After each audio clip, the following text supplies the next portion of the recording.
बिस्मिल्लाहिर्रहमानिर्रहीम। स्टूडेंट्स अस्सलाम वालेकुम। ये हमारा आज का ये लास्ट जो है वो मेन रिएक्शन है, पर्किन रिएक्शन।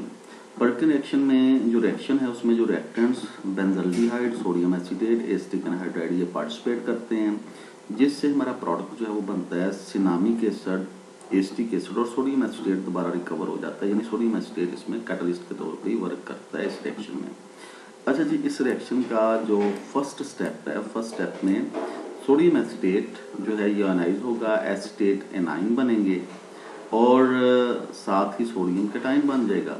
सेकंड स्टेप में ये होगा कि जो एसिटिक एनहाइड्राइड है इसका यहाँ से इस कार्बन से प्रोटॉन लिबरेट होगा, कार्बन हाइड्रोजन बॉन्ड ब्रेक होगा, इलेक्ट्रॉन कार्बन की तरफ शिफ्ट हो जाएंगे, कार्बन पे जो है वो नेगेटिव चार्ज आ जाएगा और ये प्रोटॉन जैसे ही यहाँ से निकला इसके ऊपर एसीटेट एनाइन अपने इस नेगेटिव ऑक्सीजन के नेगेटिव इलेक्ट्रॉन्स की मदद से इस प्रोटॉन पर अटैक करेगा और ये ऑक्सीजन प्रोटॉन बॉन्ड बन जाएगा जिससे एसिटिक एसिड बन जाएगा और ये एक एनाइन जो है ये यहाँ पे डेवलप हो जाएगा।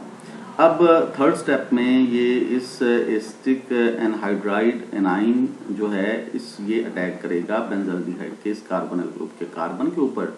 ये कार्बन ऑक्सीजन बॉन्ड ब्रेक होगा, पाई बॉन्ड ब्रेक होगा, इलेक्ट्रॉन ऑक्सीजन पे शिफ्ट होंगे, ऑक्सीजन पे नेगेटिव चार्ज, इस कार्बन पे पॉजिटिव चार्ज। जैसे इस ऑक्सीजन पे नेगेटिव चार्ज आएगा ये कार्बन जो है ये इस कार्बन पे नेगेटिव चार्ज जैसे ही आया ये इस नेगेटिव चार्ज की मदद से अनशेयर्ड इलेक्ट्रॉन्स की मदद से इस पॉजिटिव कार्बन पे अटैक करेगा और कार्बन बेंजल्डिहाइड के कार्बन और एसिटिक एनहाइड्राइड के इस कार्बन के दरमियान बॉन्ड बन जाएगा और ये दोनों यूनिट्स आपस में मॉलिक्यूल्स आपस में जुड़ जाएंगे।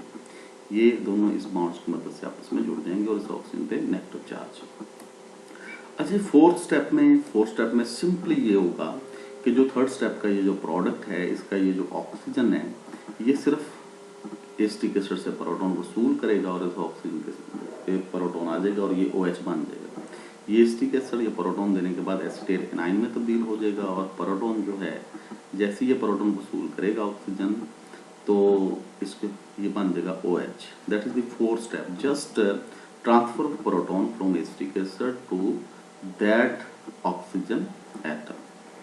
फिफ्थ स्टेप में ये होगा कि आपने जो फोर्थ स्टेप का ये जो प्रोडक्ट है इसको 170 to 180 सेंटीग्रेड टेम्परेचर पे हीट करना है जिससे इन कार्बन से OH और इस कार्बन से यानी water OH elimination of water होगी, डिहाइड्रेशन होगी और इन दो कार्बन के दरमियान डबल बॉन्ड डेवलप हो जाएगा।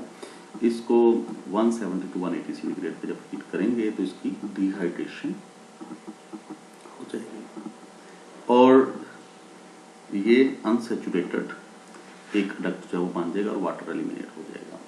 सिक्स्थ स्टेप में सिंपली हाइड्रोलिसिस होगी और वाटर ऐड होगा इस अनसैचुरेटेड कंपाउंड में जिससे ये जो है ये हाइड्रोलाइज होने के बाद ये वाला कंपाउंड ब्रेकअप हो गए सिनामिक एसिड और एसिटिक एसिड में तब्दील हो जाएगा। तो ये 6 स्टेप्स के ऊपर मुश्तमिल ये जो reaction mechanism, that's the end of today's reaction mechanism, end of named reaction। तो हमारे इस जो कोर्स है CAM 504 इसके 3 चैप्टर्स हैं, 3 पोर्शंस हैं, उसमें एक पोर्शन हमने मुकम्मल कर लिया है, एक हिस्सा हमने मुकम्मल कर लिया है नेम रिएक्शन। तो नेक्स्ट हमारा जो होगा इंशाल्लाह न्यूक्लियोफिलिक सब्स्टिट्यूशन रिएक्शन हम करेंगे। तो अल्लाह हाफिज़ स्टूडेंट्स, हाफिज़।